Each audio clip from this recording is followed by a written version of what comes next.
I am your moderator, Jessica Carlsruher, the Executive Director of TREAD Coalition.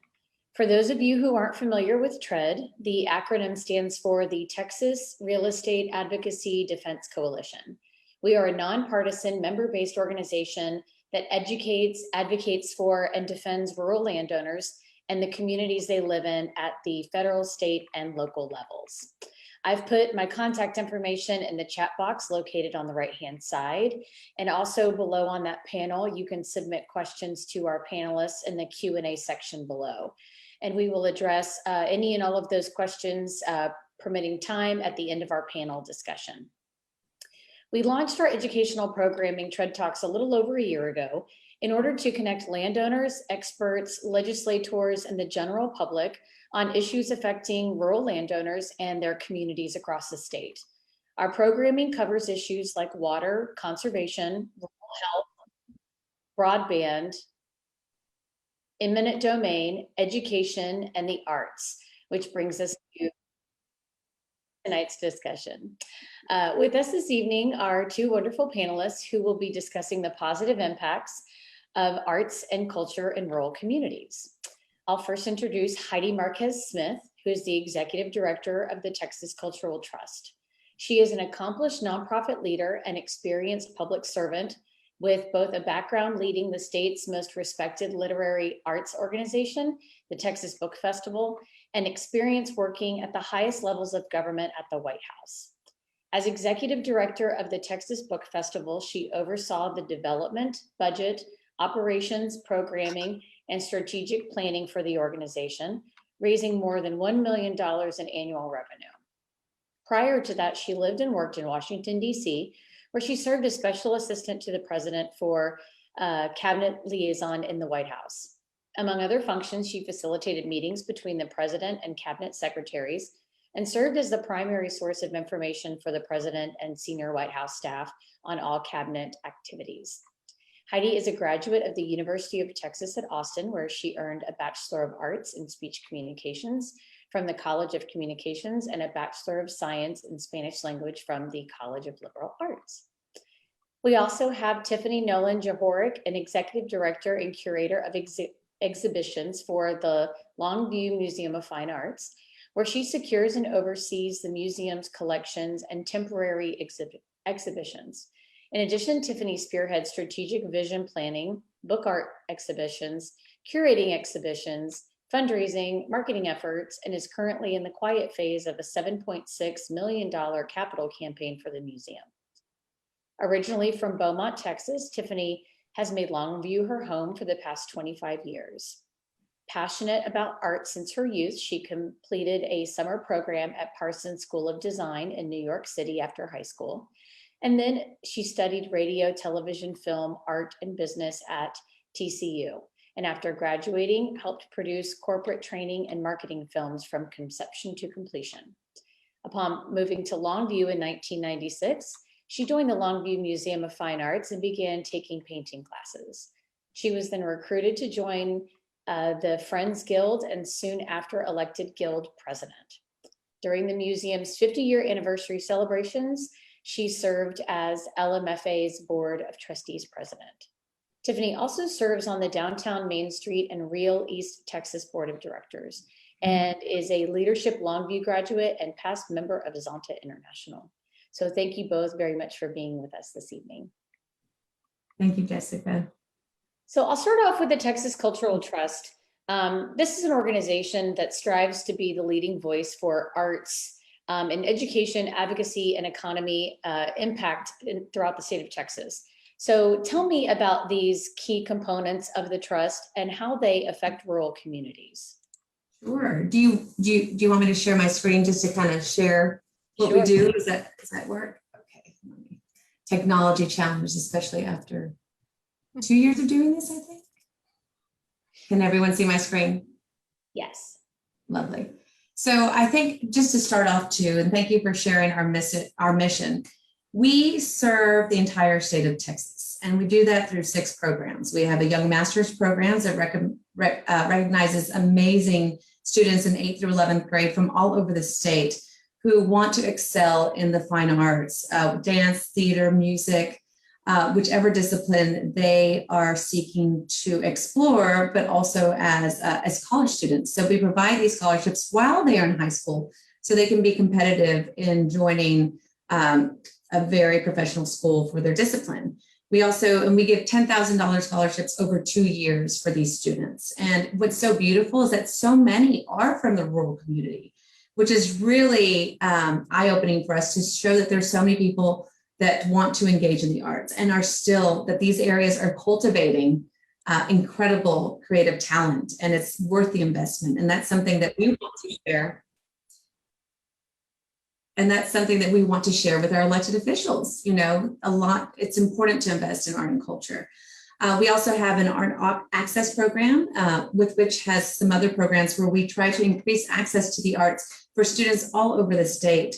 We recently launched an Art Box program, and that's where we're providing arts materials to students in Title I schools throughout the state who otherwise don't have access to a creative outlet, because we know through our research, which leads us to ArtCan, which is where we conduct research to talk about the impact, to demonstrate the impact that the arts have, not only on our economy, our culture, and our way of life. So I'll talk a little bit more about that in a moment.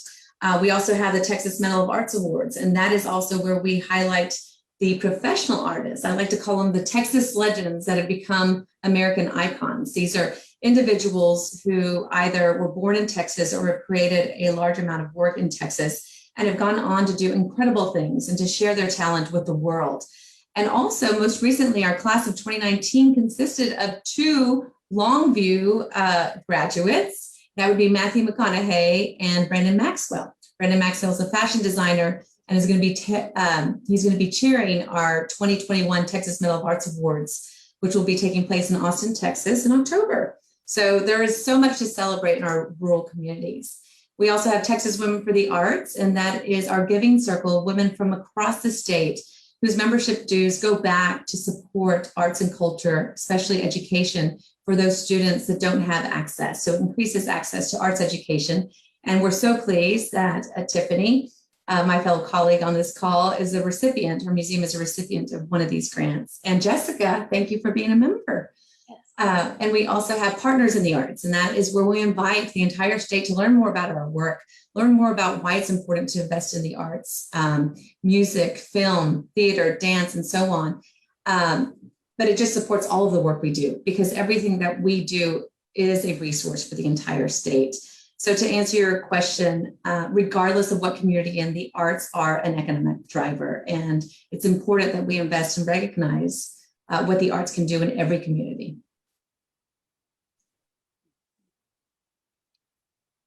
Oh, are we doing more slides? Well, I was just going to show you, this is our Texas Day of the Arts report, and this is where we quantify that impact. So it's a great resource for everybody. And this is something most recently, and I don't know if you had an opportunity to look at this, Tiffany, but we were able to highlight about arts education that suburban areas have 70% more offerings than rural areas, rural schools, public schools, as far as what's out there. We want to make sure that there is equal access to the arts across the state. We also provide grants to teachers who will go out to rural and Title I schools as a first-year teacher, and we will give them a grant to not only encourage them to go out to these areas, but to stay there and to help them succeed in their roles. So those are a couple of things that we do specifically for the rural areas. It's exciting. Mm-hmm. That's great. Thank you, Heidi. Sure. So how does the trust help keep arts and culture from being depleted around the state? You know, I've seen it firsthand myself because I'm a mother, and we've had to supplement some of the arts and culture activities for our children outside of schools. And this runs, you know, from public schools to private schools. So what are some of the opportunities and programming that, and maybe it is part like, you know, what we do with the Texas Women for the Arts that helps kind of, you know, fill that void and build it back into those communities? Great question. So as I mentioned, through ArtCan, the Trust conducts research and produces and publishes this data in the State of the Arts report, where we quantify that economic and educational impact in the arts in Texas. So in our studies, we also talk about how social and emotional learning is learned through the arts. And we analyze student access to arts education and its relation to academic outcome and overall success. And so one of the ways we did it in particular this legislative session is there was a bill that was seeking to remove the one fine arts credit required for high school graduation. And what that means is that many students, especially in rural and other communities, would not be a requirement for them to take fine arts in high school. So what would happen is that they would have an option between CTE courses and fine arts course. And typically what happens, because CTE is incentivized by the federal and the state government, most counselors in middle school and high school will encourage students to take CTE. As we know, fine arts is not incentivized financially. And so that's something that we thought Texas has defined what a holistic education looks like. And it included a fine arts credit. And that was fought for over a decade ago. And it was something we don't want to lose. And we recognize the importance that the education brings. We know that there are higher attendance rates for students. We also know that students are 22% more likely to attend college and twice as likely to graduate. We also know they have 15% higher test scores. So these are for students that have access to arts education. And for many students in Title I and rural areas, their first equal true access to arts education may not have happened in elementary or middle. It may only be in high school when it is required. In elementary, we know that everyone self-reports, so it's not a requirement to have dance, choir, and music. Well, it is required by TEA, but it's not enforced, if you will. It's not enforceable. Everybody self-reports. So we do know that this one fine arts credit was extremely important, and that's something that we were successful in ensuring that remained. Secondly, we also work very closely with the Texas Commission of the Arts. And as you know, they provide cultural district grants that help develop economies. They attract tourism.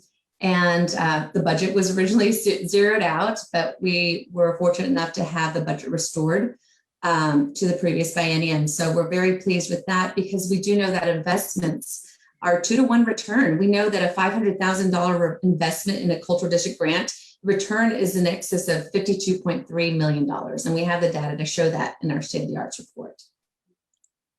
Well, so you talked about the Texas Women for the Arts, which is a member-based organization that I'm a member of, and us, raising awareness for the arts and grant money for these programs across the state. How did this program begin, and what has the overall impact been for Texans? Good question. So I'm pleased to say that it was 3 women from different parts of the state. We had Donna Axon-Whitworth from Fort Worth. We had Jean Jones and Patty Donosky from Dallas. So there are a group of volunteers that said this is so important. We recognize that students don't have the same access in public schools, and also to get that additional access after school costs money. So how can we ensure that kids have this access?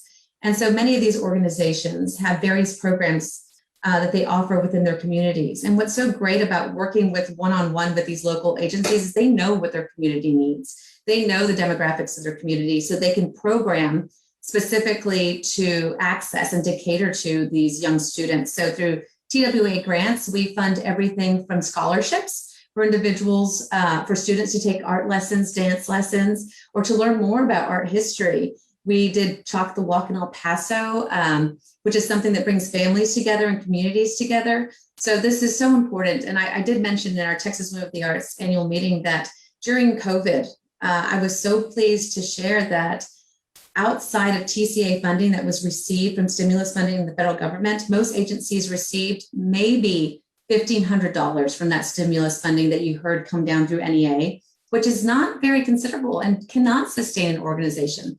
I'm proud to say that Texas Women of the Arts gave more than $300,000, and those gifts were anything in the range of $5,000 to $20,000, truly making an impact on some of these organizations to ensure that they could sustain their operations, but also that they could pivot and they could offer access to the arts for students, because our research also shows that access to the arts, even one visit to a museum, let's just say a cultural event a month, can significantly decrease the onset of depression. So we do know that this is something that we've all needed. We've needed an outlet. If you think about what we did over COVID and what we continue to do is we listened to music, we watched movies, we created our own artwork, we colored books. And those are some of the things that we just want to make sure continue to be available and accessible to all kids. And I'm really proud of what the Texas Women for the Arts has done.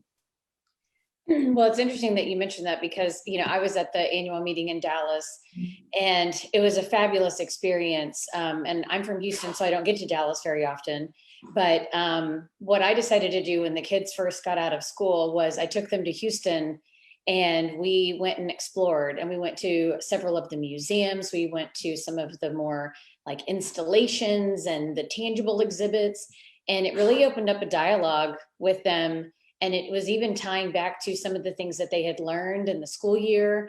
And it was great to also see how each of my children, responded to different art in different ways and what they liked, what they didn't like. And it was really quite fantastic. And so this being a part of this organization has inspired me to even, help my children understand more about arts and culture beyond what they already do, which is great. So I appreciate I love that you're saying that. And what's so important now is that I think sometimes, I know my brother who's an attorney, graduated from UT Law School. He sometimes thinks, he's like, it's intimidating. I didn't take art history to walk into a museum. So it's so important that our children have access now and that art in any form is for everyone. It truly is that language that can connect all of us. So I love that you're doing that, Jessica. And it's something that we should encourage all of our families to do, especially after COVID, is to patron these incredible institutions like the Longview Fine Arts Museum and learn more about what they have to offer. Well, and also for folks who are watching, if you look up what are free opportunities in your community, there are many museums that offer free days. I know Thursday is a popular day. So even if the ticket price is a little out of reach, there are some free opportunities to be able to experience some of the fabulous arts that are readily available, which moves me to mention with Tiffany here, we have the executive director of the Longview Museum of Fine Arts. And what I would like to discuss with you is, what does your museum provide to the community of Longview? So, well, obviously we're the hub of the Cultural Arts District, the newly minted Cultural Arts District. So what we try to do, and one of our goals is that one day we're going to be known. It's going to say Longview, Texas, and you're going to say, gosh, there is you need to go see their art museum. And we just purchased a new building across the street from the courthouse, which will help us it'll raise the profile of the museum and really make it a regional destination. So we're excited about that. But what it does for the community, we do all kinds of things. We offer classes for adults throughout the year. We do a summer arts program. We have classes in the morning, in the afternoon, and in the evening. And so the younger kids come in the morning, the older ones in the afternoon, and then some from 15 and up in the evening.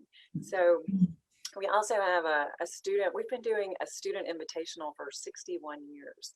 And so I really credit the Junior League of Longview and those ladies who realized that every great city has a great museum, and they knew that we needed the cultural arts, and so they hightailed it over to the Dallas Museum of Art and asked their director, how do we start an art museum? And so they started back then building that fabric in this community for these arts organizations. So we really hope to be a safe place for people to dialogue, almost another church home, if you will. It's a place that you can look at another subject. And I tell people, a lot of times people think art museums are just a little hoity-toity. It's only for a glass of wine and look around and, I can't go there. And it's really not. It's for everyone. And so with our new building, we're really working hard to create in the front of it more of a lobby space. So people come, it's like, oh, where do you want to go get a coffee? Let's sit there, then let's walk around and see the exhibit. And so because we are, if you think of us, and I'll take a religious tangent, if you believe in a higher power, we're all created in God's images. We're all creators. We're all out there creating a new path. And so we're just excited to be part of the fabric of our community. And Longview's on fire. I mean, things are kind of synergizing. I hate to do the plug for Longview, but it's an exciting time to be here, and the Arboretum and the arts, and we've got the Cultural Arts District, and there already we see an economic impact. I will say that during COVID, we had 10 new 10 new businesses open in downtown Longview. So we're seeing the results of that data that the Texas Cultural Trust has worked so hard. And I appreciate that so much, because when I'm trying to raise a significant amount of money to build a museum, that data makes a difference. And so we're working to build, redevelop downtown, and the museum wants to be that safe place, wants to be that hub. So I'll also say we have, you know, artists are special people. They see the world in a different way.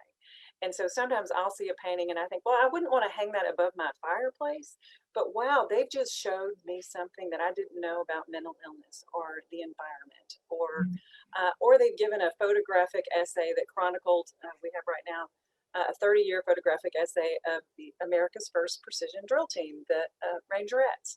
And I mean, it's so, like, I have a whole new appreciation for what a high kick is and what those ladies do.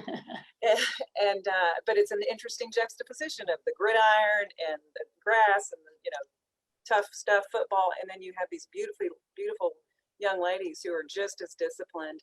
And that's an art form of dance. And we've showing it here in a photographic art medium. So I've just so enjoyed learning about all the different mediums. And so many people will say that when they come in here. Well, they come in here and they go, wow, I didn't know we had an art museum. This is really nice. Or they'll say, gosh, I'm embarrassed. I love art museums and I didn't know this was here. And I, you know, want to become more part of it. So back to your question, just we hope to enrich lives, ignite a passion for the arts, and show people that art is for everyone, that you can learn something new and different that will expand your mind and maybe help you understand someone else's perspective just a little bit more. And so I think that we all know we're very polarized right now in our community. So we hope to be a place to bring people together and to get people talking. Well, and so we mentioned that LMFA is a grant recipient of the Texas Women for the Arts grant program. So what was it like for you and the museum to receive that grant, and what is the impact on the organization? Well, we were ecstatic. We were first ecstatic that we could apply. You know, that was an exciting thing. And then to be in the finalists and then to be selected was super rewarding, and a confirmation of the hard work that the Board of Trustees and our slew of volunteers and everybody who's working so hard. And, you know, small to mid-sized museums, and probably bigger ones too, and I'd say teachers, you know, you're giving a lot out of your back pocket. It's not, you're not in this business because you're making lots of money. I mean, you're in this business because you love art, you believe in its mission, and you believe what it can do for our community. And so I'm like, where was that question? So we do a lot for the arts, and we even have a group, and I'm lost my train of thought, but we reach out to the arts community. Like, we have an artist brainstorming and critiquing group that's continued to meet, and that's the adults. And now I'm remembering what you said, how it's going to help. So we hope to have more school tours. We actually increased the number of classes. We did still hold classes during COVID, which was kind of astounding. But we had 29 classes last year. We limited the classes to 10 students. The classes we've been able to double up, and so we've already almost surpassed the entire amount that we've had, and it's only been week 1. So we're going to be able to do more school tours, reach out. It's hard, as you were talking earlier about I think there's one art teacher for 1st grade through 5th grade, and they get art once a week. And, you know, the teachers try their hardest to put art, you know, in the social studies. And I have 2 daughters who are now in college, and I've helped them with a lot of art projects.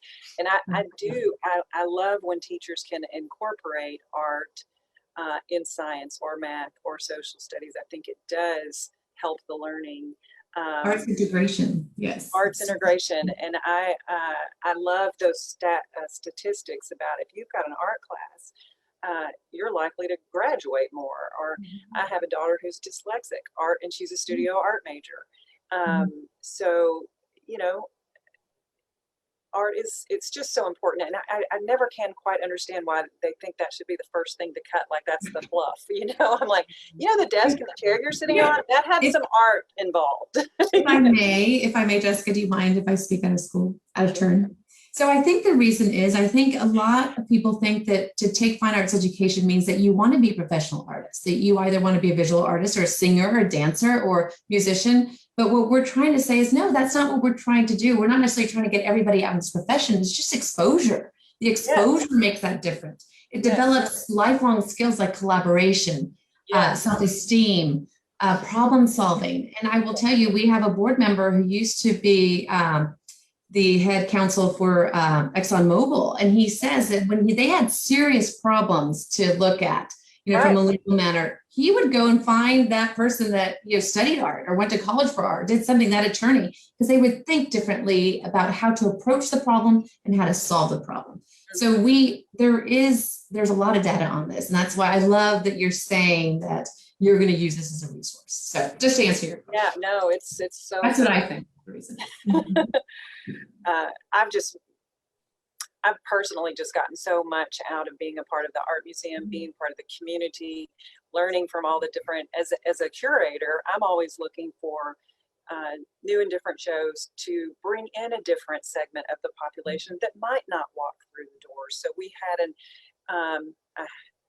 an exhibit on dementia, basically, and we paired it with the Alzheimer's Association, and this artist had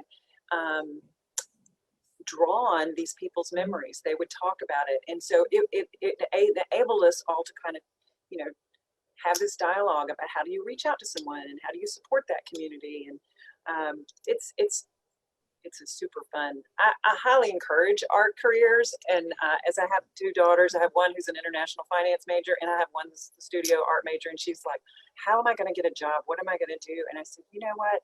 You are learning all kinds of things. You may not be a painter, but she's a great teacher. She might, I don't know, do set design, or, you know, it's visual design, web design. I mean, there's so much it lends itself to. And that's one of the things that we're trying to educate everyone. It's truly an investment in everything, and just education at its finest, if you will. And you mentioned healthcare. So arts and medicine is huge right now. The Center for Performing Arts in Houston Medicine. I mean, now they're taking patients off of, you know, prescription drugs and using music and others to help heal and do different things. So I love that you mentioned that, because it is making a huge difference, especially with our mental health and everything that's going on. And through COVID, we started doing, I'm doing live interviews. They would beam me to 4 different assisted living centers, and I would walk around and talk to them and tell them about the exhibits that were going on. And then we also did that with, I think, a group of 5 third grade classes. So it was 125 third graders in 5 different classrooms, and then they could hit their little chat button and ask me a question. Of course, the question they asked me was, who's going to win the Super Bowl? And I think I said the wrong I mean, I you know, I had the wrong mascot with the wrong team or something. But very fun. So, COVID did have some benefits. I mean, we really did have to pivot and turn, and we learned some things that we'll keep moving forward. I think all of us, I don't think Zoom's going away anytime soon. But yeah.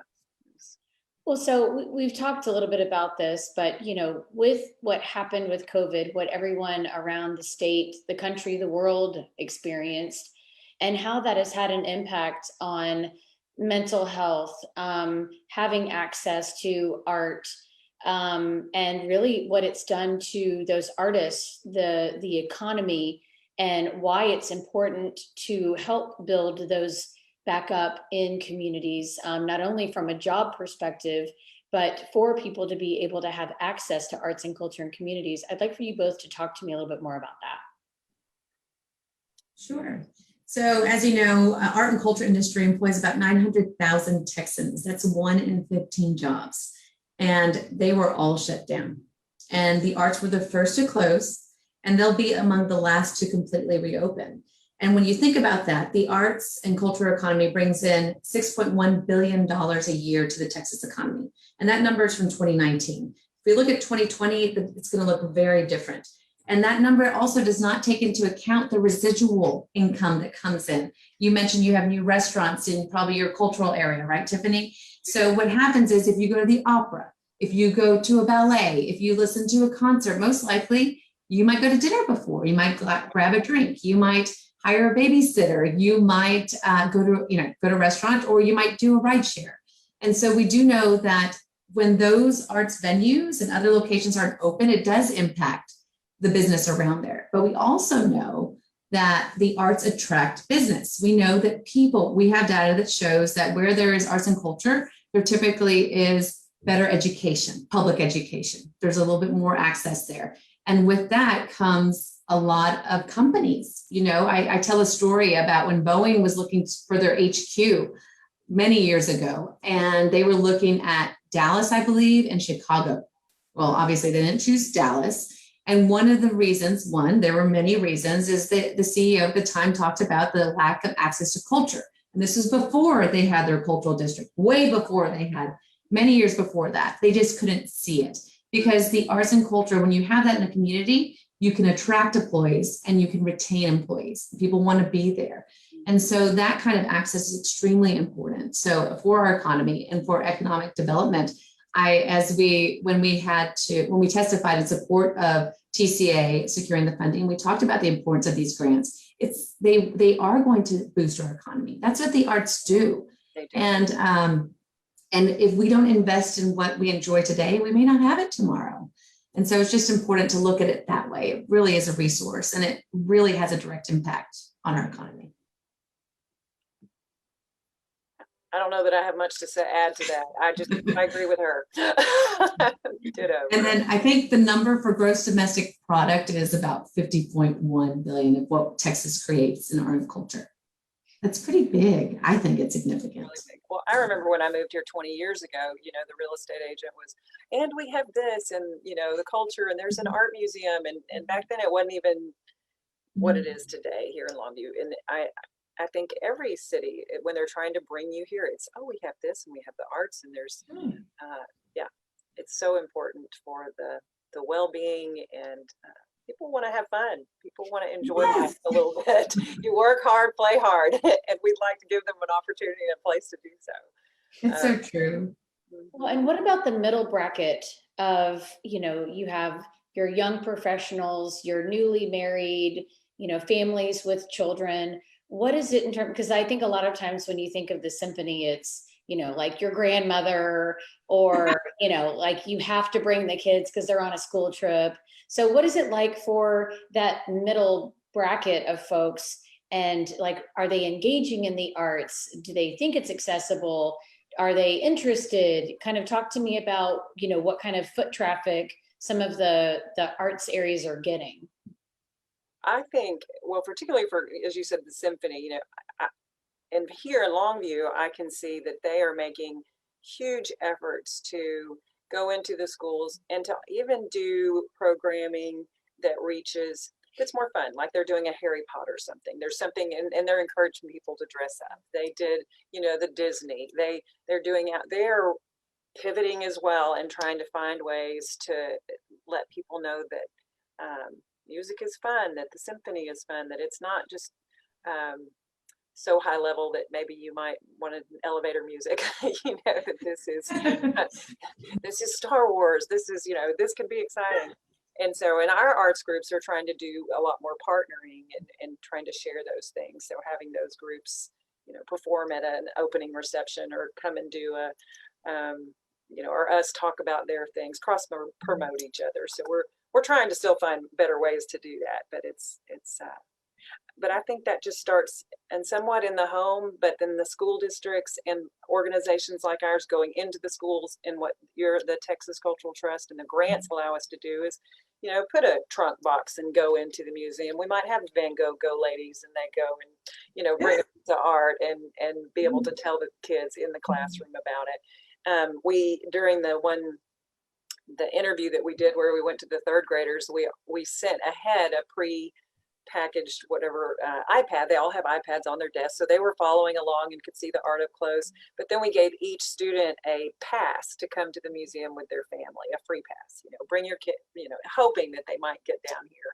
And we're talking about doing a passport now with the other arts group, so that, if they all came, got a stamp, then they could get a t-shirt or something at the end. But we're working on those things to try to build awareness and make the arts more accessible for the mid-range group. And I think the mid-range group, though, those young parents, they're wanting that. They're wanting more for their kids and stuff. It's the rural ones that I think really suffer, and how do we get to them? And that's a stretch, and it's unfortunate that what are they, 70% more of the arts go to schools. So yeah, maybe out there somehow. We need to change that. And I'm not a young mother anymore, but I do have 3 children. And I just look for things to do. So when you say no, I didn't take them to symphony, but we went to Zach Theater. We saw a little play. We did different things, or we took an art class. Just exposing them to that. I think those are the things that we look at. And I think if you expose, a school to that kind of culture. So I love that you're going into the classroom, Tiffany, and doing that, because what that means is those teachers and those parents will hear about it and they'll start to get more interested. So it kind of just expands from there.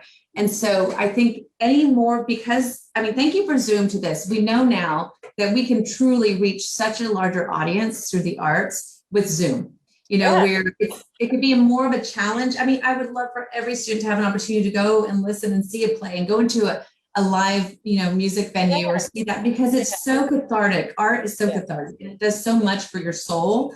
But even bringing an artist to them virtually or in person, whether it be a writer or a visual artist, that kind of stuff is important. But I think that gets them interested in, like, ooh, that piqued my interest, or it got me excited, got me dancing, those kind of things are important. But I think for those, I do have a 7-year-old still.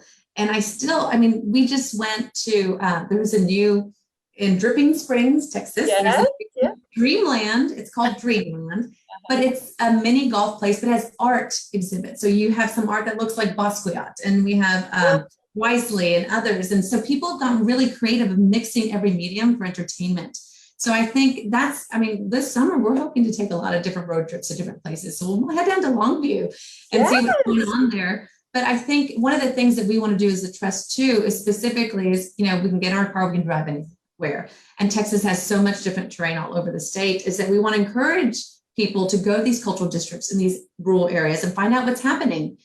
So not only Longview, we also, why not Amarillo? We also know that the Buddy Holly Hall over in, been there. Oh my goodness. Yes. And so one of our board members was instrumental in that, but that's phenomenal. That is the only place Broadway can play within a 500-mile radius. Wow. So it's amazing the communities that are going to be impacted, but not only within there are ballets in there now. And like you just said, it becomes a community kind of place where people come together to visit, to share ideas, to bring kids to play, whatever it might be. I think the art should be for everybody. I do too.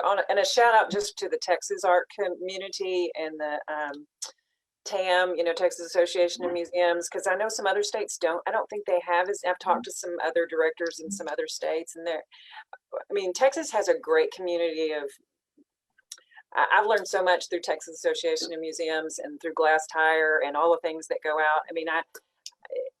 Texas is a great state.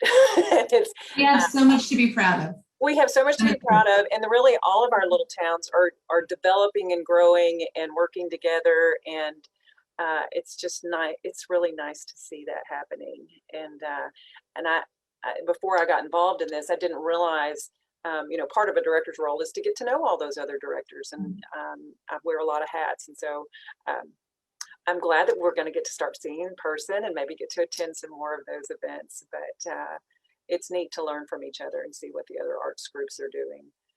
It's extremely important, for sure. So, Well, I think another interesting thing for us to learn more about would be the cultural districts themselves. As a landowner organization, and we're looking at what is happening with, the center of any community, what exactly is a cultural district, and what does that mean for a community, and why would it, like in the last legislative session, have funding be on the table to get rid of it? Or what are the provisions in order to, get a cultural district within a community? Let's talk about that for a little bit. Well, when we went to, so many reasons, but it does open you up to state funding. And so we're a prime example, and I can't remember exactly, but our museum received $87,300 to our new building, which is exciting. And I know that the cultural district itself received monies for new signage. We're doing these bus wraps that have, arts district on it. We've got signage on all the streets. So we're really identifying this area as this is a special place to be. There's some cool things happening here. You want to be down here. So it also through, I believe TCA, they do some advertising for you. It's on their website. You need to stop at these towns. So if you're on a road trip, you could just go hop down this, I-20 or I-10 and go visit all the cultural arts districts. I think that's one of the things. But yeah, it helps bring more awareness to our cities, which brings more tourism, which brings more economic development, which people are having fun. It's all about quality of life. A cultural district just adds a whole nother layer to a community.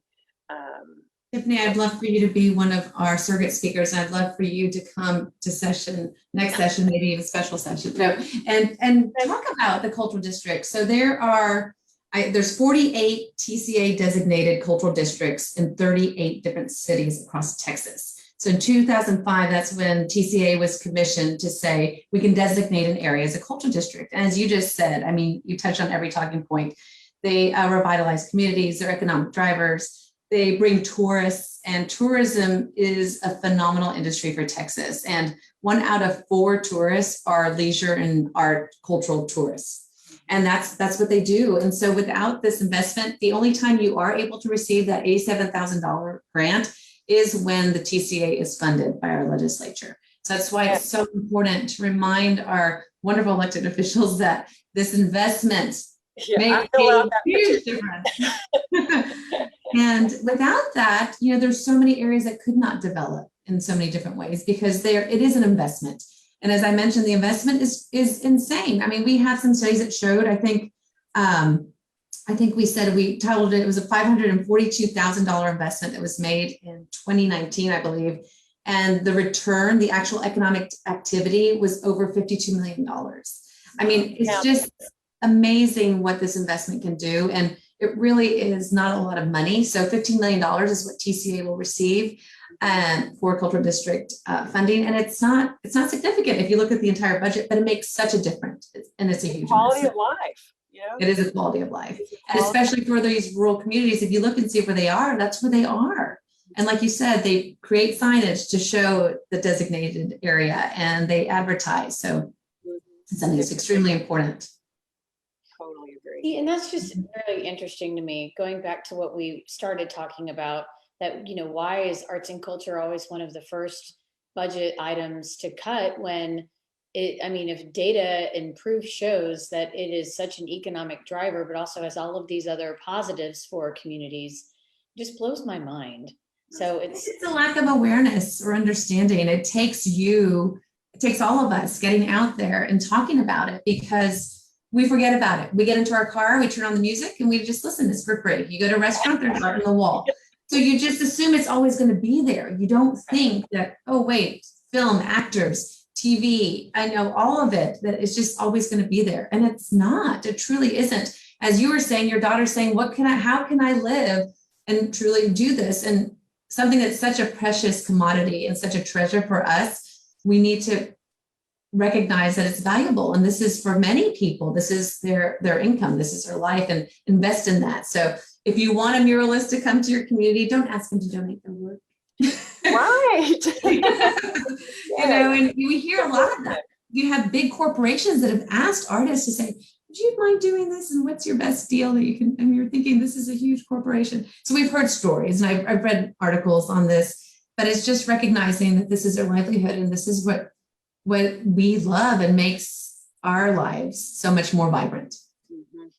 Totally. Well, and I've even seen murals that are part of advertising or some sort of, messaging about a community that, to your point, Heidi, it's like, that's another type of investment. And then to really be able to highlight the artist who, created that piece, that, to celebrate them, I mean, in a monetary way, but then also all of the recognition that they get for, doing what they do. But I think what is funny about what you said, we take these things for granted. I know that my husband and I recognized that COVID meant that they weren't coming out with new seasons of all of our shows that we'd like to watch. I was like, there's nothing to watch on television. We were like, well, let's watch this documentary or, But it's true, you do kind of take all of these things for granted. And if we're not supporting them, then they're not going to turn back and support us. It's like, it's all cyclical. And, we feed off of it in a positive way, and it helps you, feel all the things that you need to feel and see the world in a different way. So that was just kind of funny to me. And Tiffany, you are an actress. And so, I love that, knowing that you were an actress, because the film incentives, for example, that's something that's important to us. We would love, there's so many films created about Texas. I would love for every film to be filmed in Texas that's about Texas. Right. And because it brings jobs here. And, there is an actor here who moved to Texas who's filming the Walker series, I guess. That would be Chuck Norris is it's the redo of Chuck Norris. The redo one. But he's going to do it here. I thought that's fantastic, because I know of so many authors that their books have been optioned and they're about Texas, but they're being filmed in New Mexico and Georgia and other places. So that's another way that creative industry, we could look at, because a lot of times they're looking for those rural areas to film in. They are, we're landscape next to Kilgore, Texas, which is the richest acre, and I'm on their Real East Texas Film Festival board. So, and I totally believe that helping, whatever helps Kilgore, which is 20 minutes away, which helps Marshall, which is Lindale. I mean, we are all, if you're here and you're at the winery in Enoch Stump, they want to know what else to come do. And so they're going to come down here and come to the museum, and then they want to go over to, Jefferson. And so really trying to support all the arts, all these little smaller rural towns, and which makes me think of our student show. We do go all the way out to New Diana, which is way out there, so we try to invite them to have that experience, the school districts that are a little farther away from us. But anyway, collaboration is key. I think every conversation I have daily it's the important thing. It's what makes it work. Yes, I totally agree. I was like, I'm working with this other artist, and what he said, creative people need creative places to work and play. I wrote it down. So trying with the new museum, we want to create a place where creative people can come together, and even the not so creative ones, where we can all be inspired to learn a little bit more. Well, I mean, obviously Longview is doing something great. You've developed a lot of talent in that area that we've honored. And I would love to, what I'm going to do, Jessica, I'm going to look at all of our previous Texas Medal of Arts Awards honorees and look at who has been from a more rural area. And to be honest, I think the majority are. I'm curious about that. I want to investigate that further. Yes. Yeah, Brandon and Matthew. I'm like, whoop, whoop. Very exciting. Is Casey Musgraves also, isn't she? I think she's like White Oak or something. Isn't she right around? I'm not sure. She's right around you. Yeah, it's right around us. Yeah. Yeah, it's a place to be. Yes, it is. Well, that concludes all of my questioning. So if anyone who is on our Zoom has any questions, you can pop in the Q&A right now. Otherwise, if you don't, as I mentioned, my information is in the chat box, but for all of you watching on Facebook, we had Heidi Marquez Smith with the Texas Cultural Trust. And Tiffany, did I butcher your name in the beginning? No, you did great, Jehorek. It's Jehorek, yes, okay. Yeah. Tiffany Jehorek with the Longview Museum of Fine Art. For more information on what we're doing here at TRED, and also to be connected to the panelists from this evening, you can always visit treadcoalition.org, and you can email me at jessica@treadcoalition.org. So if I don't see any other questions, I think that concludes our TRED Talk for this evening. Thank you both very much for this wonderful discussion, and I appreciate your time. And I look forward to seeing you soon. And I'm coming to Longview. I have to take Yay! I am too. I'm going to join you. I love that. I would love that. All right. Well, thank you so much, ladies. Have a great evening. Thank you, All right. Jessica. Thank you all for Bye. listening. Good night. Bye-bye.